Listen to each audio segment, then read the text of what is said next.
Ah! Oh man! It's the first episode. I'm so excited. That's my excited voice, just so you know. Welcome to Not Every Witch, where I strip witchcraft down to its bare roots. No pretenses, just honest magic. I'm your host, Michael Blackthorn, and if you think you need a $200 athame to unlock your magic, think again. Grab that kitchen spoon because we're getting into some real witchcraft, real fast hookers. Today's episode is for every witch who's ever doubted their power because they lack fancy tools. Get ready to change that mindset. We've all seen it, those sleek witchy online stores selling handcrafted tools for hundreds of dollars, promising you'll be a real witch once you buy that Magnum quartz crystal ball. Which, please, we know it's not Magnum, let's be real, that's marketing. Witchcraft didn't start in boutiques, our ancestors didn't order custom chalices, they used whatever they had on hand. For centuries, witches have used everyday items, herbs from the garden, the humble kitchen knife, even rocks from their backyard. Magic was never about having the right tool, but knowing how to use what's already around you with intention and creativity. These days, it's easy to get swept up in witchy marketing, but we're here to reclaim that simplicity. Take a look around your own space. What in your kitchen, your garden, or even your junk drawer could hold magic if you allowed it to? Because, spoiler alert, there's more power in that dusty rock from your backyard than in a $50 quartz tower, if you know what you're doing. I'm here for the evolution of our craft, and I believe in investing in what brings you joy, but let's be clear, buying a $500 wand doesn't make you a more potent witch than someone who invested $5 and knows their craft. The real power comes from knowing how to work with what you have, whether it costs a fortune or a few bucks. So, no Karen, you don't need that quartz tower. Let's get witchy with what you've got. At the end of the day, witch, it's all about what works best for you. One day, your budget might only allow for a $5 item. Another day, maybe you can afford a $5,000 splurge. Either way, your magic is valid. Magic has never been about the price tag, it's about the purpose. And believe me, you can make anything work if you know what you're doing. So let's drop the I need the right tools excuse, dig into our spaces, and make some real witchcraft, no matter the price tag. Now, on to the good stuff. Let's get practical with everyday magic. So we're going to start off with the power of the mundane. Now that we've cleared the air on overpriced witchy shopping sprees, let's look around your own home. Grab that kitchen spoon, or better yet, the dustiest thing in your spice rack. Honestly, start seasoning your food, y'all. Seriously. Because today, we're finding magic in the ordinary. So, if you take a look around, that wooden spoon, not just for soup, babe. That's a wand in disguise. That mirror on the wall, you've got yourself a scrying portal. Those jars of herbs in the back of your pantry, don't pretend you don't have them. You're sitting on a full-on magical arsenal, just waiting for you to imbue it with intention. When you start to view the mundane world through the lens of a witch, you realize how every little thing around you can be transformed into something powerful. These objects matter, and they all become magical when you know how to apply them right. And when you know how to awaken them, when you know how to charge them, work them, right? And we'll get into that a little later in this podcast. So if we really think about it, for centuries, witches, again, have used everyday items, whatever was at hand, to work their magic and honestly, to protect their safety. If you envision it, if you think about back in the day, if witches had all these special things to stand apart from the rest, from their community, that could endanger them. And so they utilize like everyday items as magical tools, first because it was in the budget, but also so they can blend with everyone. They didn't have Etsy back then, and they didn't need it, and neither do you. But it's nice to have, it really is. But when you start seeing the mundane world through a witch's lens, everything becomes magical. Magic isn't about owning the right things, it's about how you use what you have to reshape the world within and around you. Let's dive into a few everyday examples of how the mundane transforms into the magical. And by the way, this is just the beginning. If you're dying to explore more examples, hit me up in our Discord community. You can find all the info at noteverywitch.com/subscribe. All right, so let's just dive into some real examples of how to work with like regular, or what we think are regular everyday items as magical tools. We start off with our broom, the broom, a cleansing tool. Not just for sweeping floors, babe. This is your ride or die tool for sweeping away bad vibes. So next time you sweep, envision pushing out negative energy along with the dust. Go from room to room, cleansing as you go. You're not just cleaning your house, you're cleaning your space of all the energetic gunk clinging to the walls. Remember, each sweep clears your space of all the energetic yuck. Just a little tip, sweep from the back to the front, pushing out all that bad juju along the way with the dust. I really like the broom because, we can kind of get physical with it.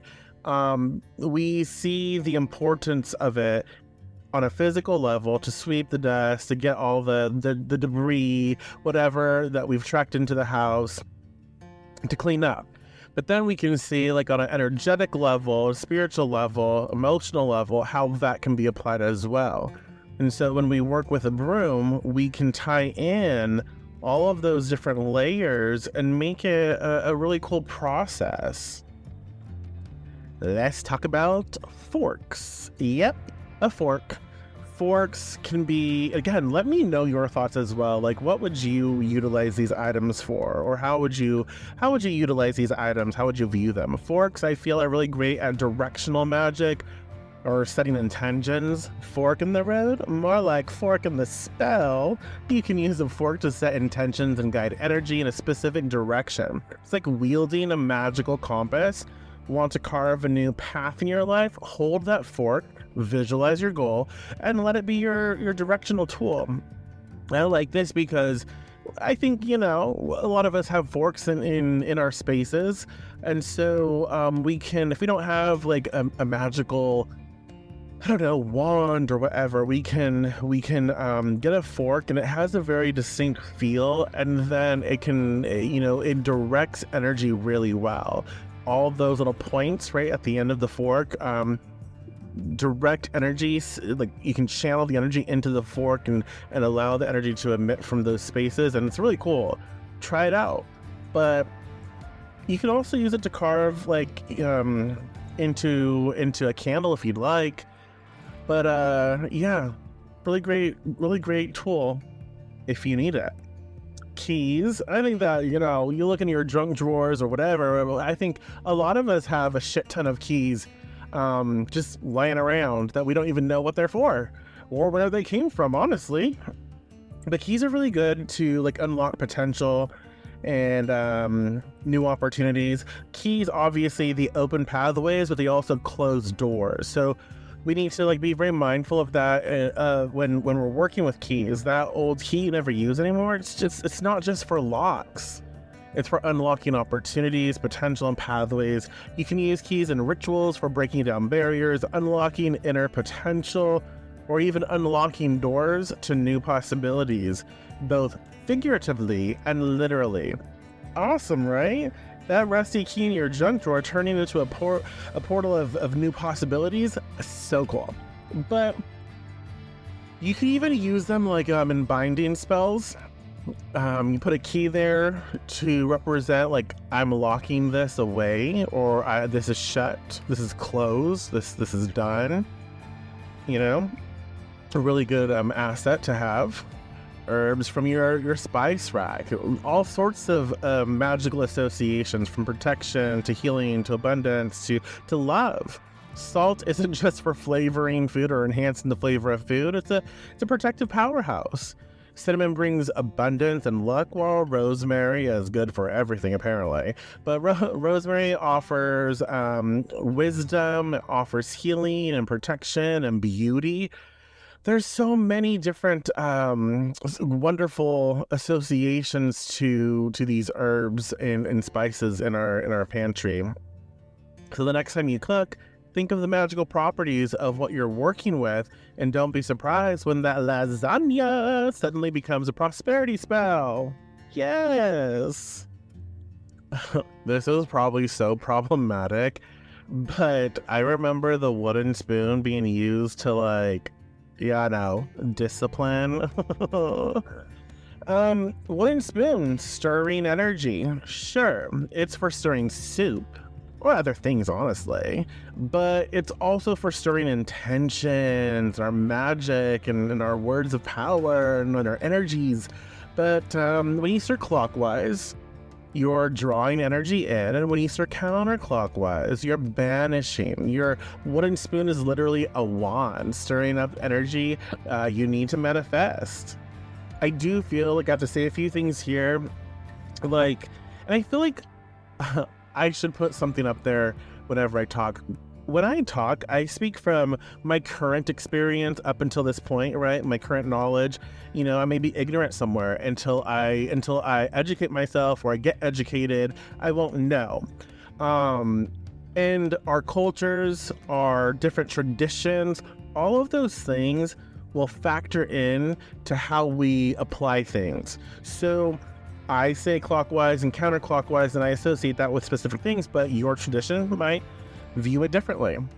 I do feel like when I'm thinking about stirring, sometimes I feel like if I want to really get the energy going, I need to stir first counterclockwise to sort of like go against the grain to unearth and kick that energy up so I can surface it, and then I'll stir clockwise to reel it in. So have fun with that wooden spoon, my friends. Use it to stir up some magic. Use it to push things and pull things and envision yourself like cackling over your cauldron when you're using a wooden spoon or whatever. That's super fun. Also, it will make people it will make people a little uncomfy, but that's even more fun when you're just like cooking up something and then you start cackling. Do it. I support this. All right, now don't laugh, but butter knives. Yes, we're talking about butter knives, my friends. Soothing dominance. So like butter knives, these babies are great for smoothing out rough edges and bringing a sense of calm control. They're not here to slice through, because they're a little dull. Sure, if you oh my god, if you like try hard enough, you can do some damage with a butter knife, but that's not what they're fucking for, my friends. You think of like putting nice butter. Who doesn't love butter? Butter on a piece of garlic toast, sourdough, whatever. Oh, carbs, I wish.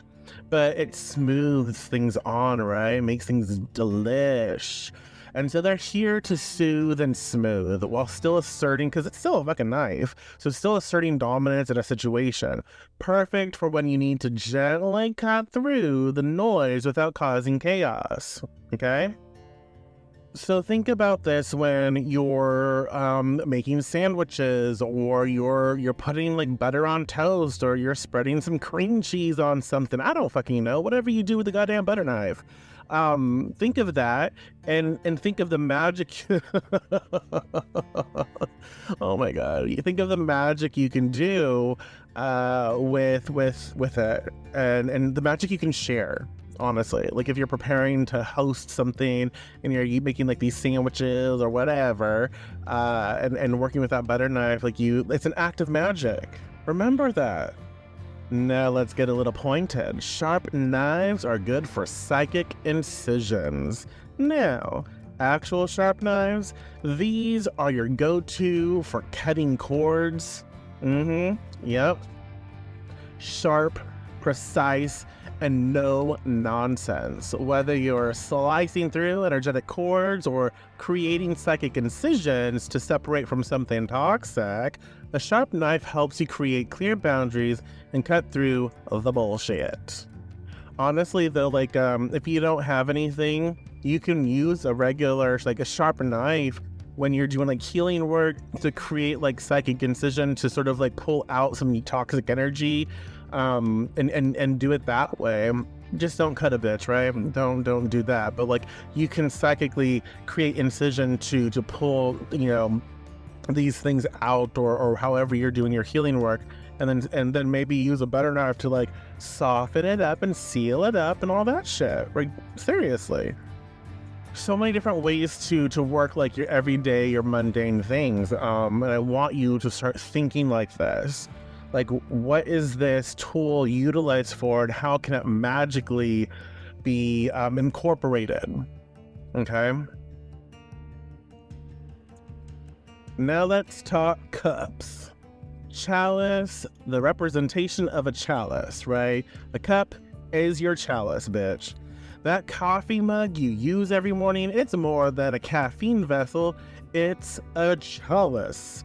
In witchcraft, cups represent the element of water and are used in rituals for emotions, intuition, and connecting with the divine. Next time you drink, make it intentional. Hold your cup like the sacred vessel it is. And if you're looking for a cauldron substitute, pots and pans. Pots and pans. Cauldrons, my dear, cauldrons. I do love a good cauldron, I will have to be honest. Like, I do. I absolutely love a cauldron. Truth. The kitchen cauldron was a center of magic in the old days. Use them for brewing, stewing, and manifesting your desires while you cook. Stir up a stew of abundance, protection, or even love. Whatever you need to brew, go for it. I really do hope, like, by now, like, you're seeing kind of where I'm going with this. Like, you're able to see, like, everything can be used as an extension of witchcraft, of magic. Everything can be used as a tool that adds power. And it's important to recognize its power, it really is. Cast iron skillet, bitches. I do love a good cast iron skillet. Cast iron skillets can add magic of like stability and grounding. Cast iron is known for its durability and grounding properties. It's a symbol of strength and again, stability, foundational, heavy duty. Cooking with it, you're literally grounding yourself in the process, calling forth strength, focus, and all those things that we've already talked about in your life. Plus, it's damn near indestructible, just like your magic should be. Like, you hit a bitch with a damn cast iron skillet, boom, it does damage. Not that I'd suggest doing that. I mean, unless you need to, like, to protect yourself, but like, it does damage. And the only thing I think I'd say not to use it is like if you do fairy magic, maybe stay away from the cast iron. But it's great. Like when you cook with cast iron and you activate it and you recognize it for what it is, it adds a really great layer of protection. It adds in cleansing of the yuck, bad vibes, bad juju. It really helps to honor like this energy that stabilizes, and it gets rid of things that no longer serve us. Now, this is something I don't think a lot of people think of. A candle holder. You know, it can be good for energy focus and intention setting. If you really think about it, that candle holder is special because it is the vessel that holds the candle that you utilize to generate energy to cast your spell. So don't overlook your simple candle holder by placing a candle in it and lighting it with your focus, your desire, your witch power, your intention. You are focusing and directing the flame's energy. Use it to hold space for what you're manifesting, whether it's protection, love, clarity, whatever. But the candle holder you use, see it as an asset. See it as an ally. It is a part of the process in which we craft upon, right? So it should be respected. Old jewelry can be used for charms or amulets. So like that random piece of jewelry you don't wear anymore, charge it with your power, your desire, your need, and turn it into a charm or an amulet. Whether you're looking for protection, love, or good luck, it's easy to repurpose that necklace or ring into a wearable spell. So the next time you think, I don't have the tools, fuck, remember this podcast. What you're really saying is you haven't looked hard enough. Your kitchen drawer is practically a witch's treasure chest if you know what you're doing or what you're looking for. And now you have no fucking excuse because you do. I mean, I would hope so. If you don't know, then I have not done my job here. But you have no excuse because you are learning. You are being inspired, I hope, to see things in a different way. So it's time to get witchy with the mundane. And trust me, once you start, you won't be able to go back. Can I just be honest here? Like, I'm nosy as fuck. I really am. I was like, oh, I'm so curious, my friends. Like, you know, what witchy finds are hiding in your kitchen? No, I'm just nosy as fuck. I am. Like, we're not going to even deny it. So, in your space, in your home, on your property, whatever, like, take a look around and maybe find something interesting. And, you know, what is it? What, and process, think about it. Like, what can this be used for magically, right? And share your magical discoveries in our Discord community, or tag me on social media with the hashtag #NotEveryWitch.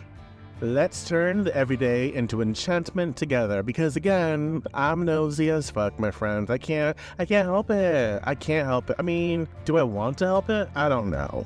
But I think it'll be fun. It'll be a fun exercise to like have conversations about what we think, you know, different finds. Even if you're going like, you know, my friend, my I'm sorry, I was going to say my poutine friend, because she's, you know, from Canada. I mean, you know, yeah. Anywho, it's late. I'm what's wrong with me? I don't know. But the apartment witch, she's a thrifter. She loves thrifting. So I'm like, girl, will you find some things? Like, take pictures. Let's talk about it. Share. Like, you find something cool, and then we can discuss about, like, how can it be utilized in magic. Let's all get there. Let's all do that. Let's have fun with it. So, yeah, that's our homework for this podcast. All right. So, we've talked about magic and the mundane, but let's not just stop there, because it's not enough to... I'm sorry, I just can't help myself to laugh. It's not enough to wave a spoon around and call it magic. It really isn't. You have to bring it to life. And we're going to go deeper into how to take everyday items and turn them into actual magical tools by pouring your own energy, experience, and power into them.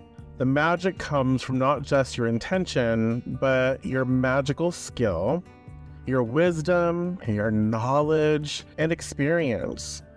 It's the investment you make, not the item itself, that solely matters. And I guess I should say that's true and it's not true. Like, the item itself matters because it's the item that we're working with for magic. The item matters because it becomes something more when you start working with it. But it is like your experience, understanding how to work it, you adding and layering in energy and magic with it. The more you use it, it becomes even more powerful, strong. So all of it factors in. So at the end of the day, the most powerful tool is your own damn will, period. When you pick up that broom or kitchen spoon or whatever it is, it's not just about intention. It's about what the item represents to you as a witch or your practice, whatever.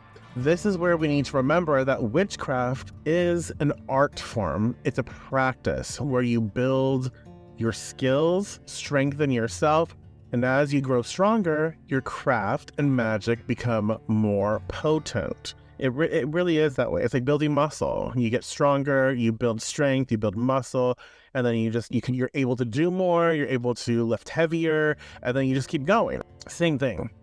So think of these tools as an extension of your own power. Do you see the spoon as a wand stirring up energy, or that mirror as a portal to your own soul? Witchcraft isn't one size fits all. It's personal. The tool is just the canvas.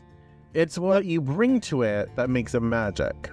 Now, I kind of need to address something.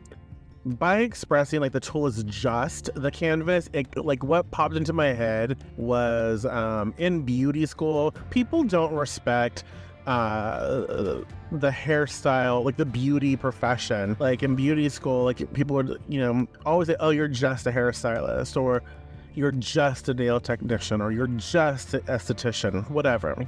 And I remember my instructors very adamantly expressing, you're not just anything. You are a cosmetologist.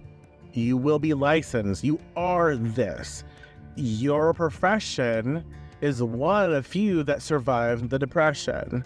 It's a service that is not easy. People like to think it's easy. It's not easy. It requires a lot on so many different levels, but you're not just that. Don't allow yourself to be disrespected. And so when I say the tool is just the canvas, I don't mean to minimize the tool's role, because we need the canvas. The canvas is important to the whole, right? It's a part that is important to the whole experience. And so the tool is a necessary component to everything else. Am I making sense? So yeah, I just had to share that tidbit, because when I say, oh, just, like, oh, that reminds me of beauty school. Those times were cray-cray, my friends. Oh, yeah.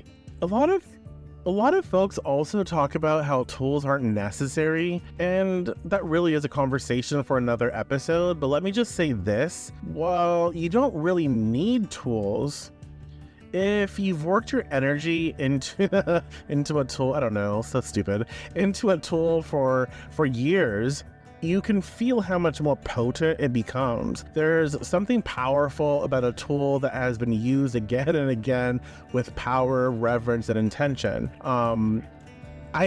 There's history there. There's power in it. There's a familiarity there. And so you become stronger because you're a little more confident, because you can trust that tool is there to do the thing. It's kind of like with my shears or clippers, like I know how to work those clippers. I know the shears, like, I know the length of them. I know how they feel in my hands and what I'm cutting and blah, blah, blah, blah, blah. And so I think that's important to acknowledge as well, that the more we build a relationship with these things, these items, these tools, the more they become other. Right? And so there's something special in that. There's something powerful there that I feel like we relate to that as well. Like for me, with a tarot deck, I love tarot, my fave, right? I love it. So I have a deck that I've used for a long time, and it feels really good to shuffle. It doesn't hurt to shuffle because it's not brand new. It's worked. It's the energy that I get when I work with it is wonderful. And then you get a new deck, and it's like, oh, I have to build a new relationship with the deck with this, because it's not the same one. Sure, the cards are the same, but this is a new tool. And so yeah, it's interesting to think about these things. Sorry, I'm like totally like my mind is traveling onto that concept right now. Let's get back into it. So let's go over some like ritual examples with like everyday tools, everyday items, some simple kitchen witchcraft.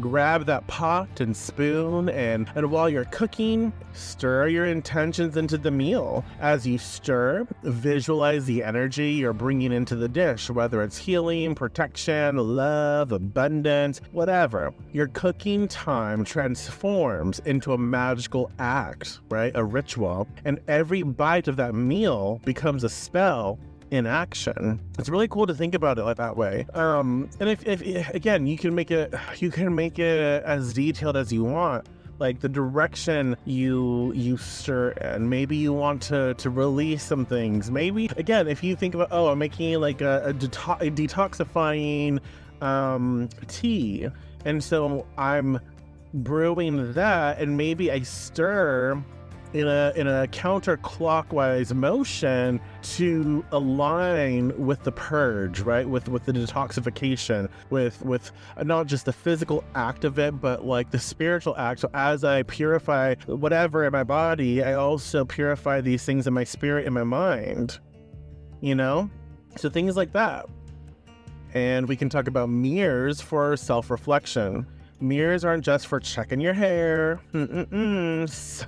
So sit in front of one and ask yourself the tough questions. Use it as a tool for self-growth, a window into your soul. Mirrors reflect, and that's exactly what they can do for you emotionally and spiritually. Show you things you might not want to face but need to. You can also like do shadow work with mirrors, like get a journal and ask yourself those tough questions, and look in the mirror and peer into that, and then write those things down, what you see. You can really take a really good you can get some good use out of a mirror. Now, here's the fun part. Activating a tool means getting to know its essence and history, letting it carry your energy as you work with it over time. A broom, it's just a broom until you decide it's so much more. Tap it, feel its energy, connect with it. Pour your will into it and let it become a magical aid that holds your power, your skill, and your history, as well as like your history with it. It's the witch behind the tool that helps to make it even more magical. Again, we've talked about that a little bit. It's not just the witch, it is the tool as well. It's like this, it's a co-creative process. It's a relationship that you build. I think everything has a spirit. And so like, it's your relationship that you build with that spirit. It's your relationship that you build and work with and develop with that item. And so if we start to think of things like that, it change. I don't know, just there's like a switch, and it clicks that or flicks that switch. And you're like, oh, I see things in a whole different light. And it's really cool. So let's do some additional like ritual examples. A pen as a wand for creation, for manifestation. That pen you're holding, it's not just for grocery lists. It's a wand for writing and carving your reality. When you write out your goals, wishes, or even a simple note, you're casting a spell. As the ink hits the paper, you're weaving magic into your words. Use this with intention, especially when journaling or setting goals. Your pen is the conduit between your mind and the gods or the universe. Candle ritual for focus. Light a simple candle during moments when you need focus or clarity. You can even address it just with a little bit of rosemary. A little bit of rosemary, you know, because rosemary is good for everything. Fuck. Just ask her. As the flame burns, focus on it and let it represent the light of understanding. You can use any candle, even the half-used one you've had for months, as long as you're specific with it, as long as you program it and expressing this is what you're for. The candle becomes a tool for sharpening your mind and burning away mental fog. Scissors for cutting energetic ties. We all have things we need to let go of, and scissors are the perfect tool for cutting those ties. Physically, cut a piece of string or fabric as a stand-in. That's so stupid. As a stand-in. Oh my god, that was like a dad joke. I'm old as fuck, my god. What's wrong? No.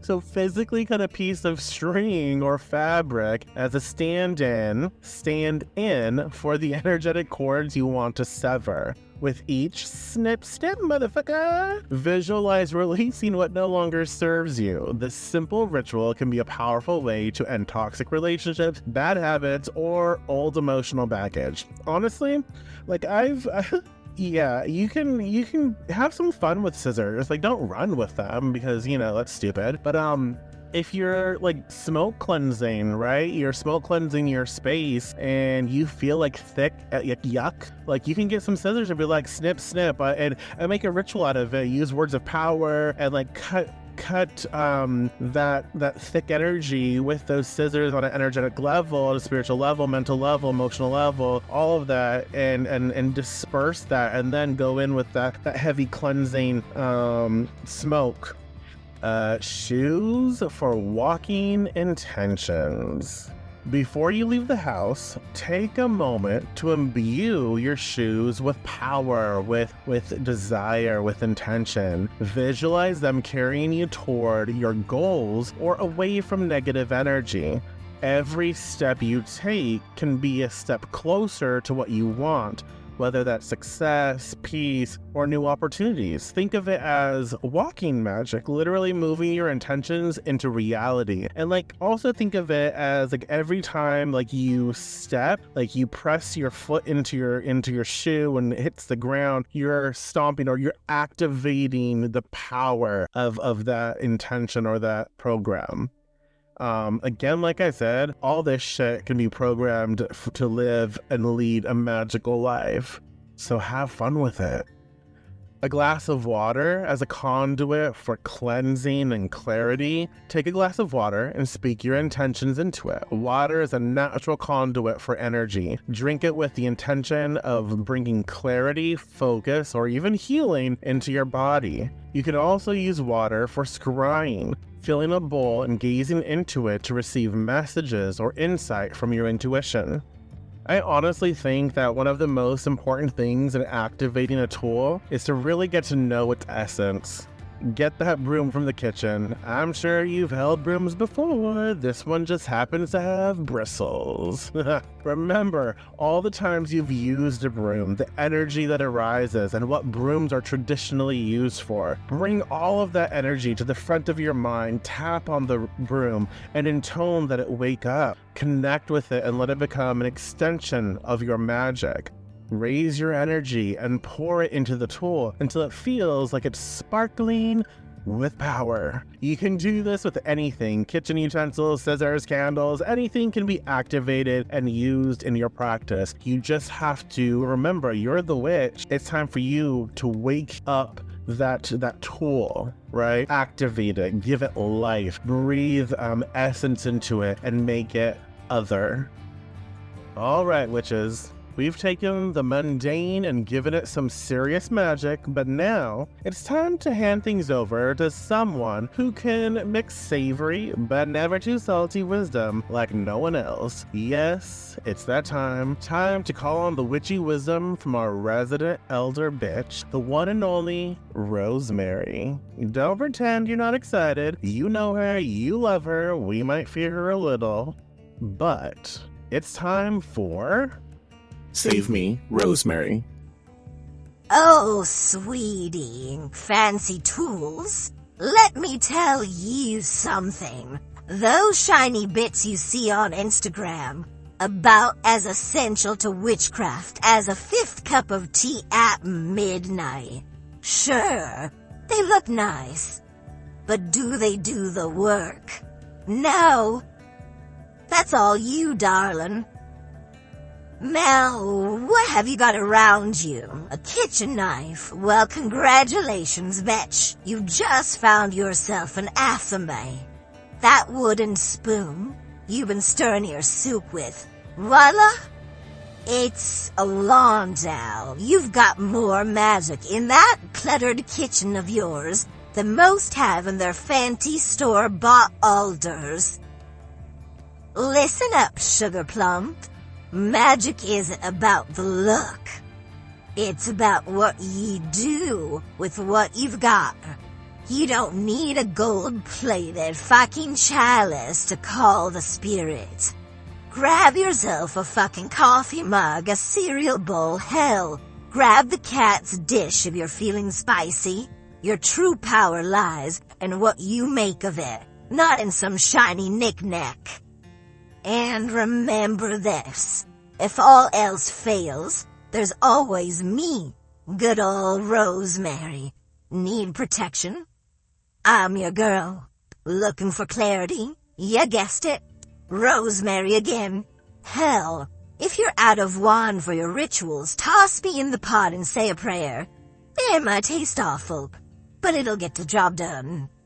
Now stop worrying about the real stuff. You are the real deal, bitch witch. You'll only find advice this spellbinding right here, so buckle up.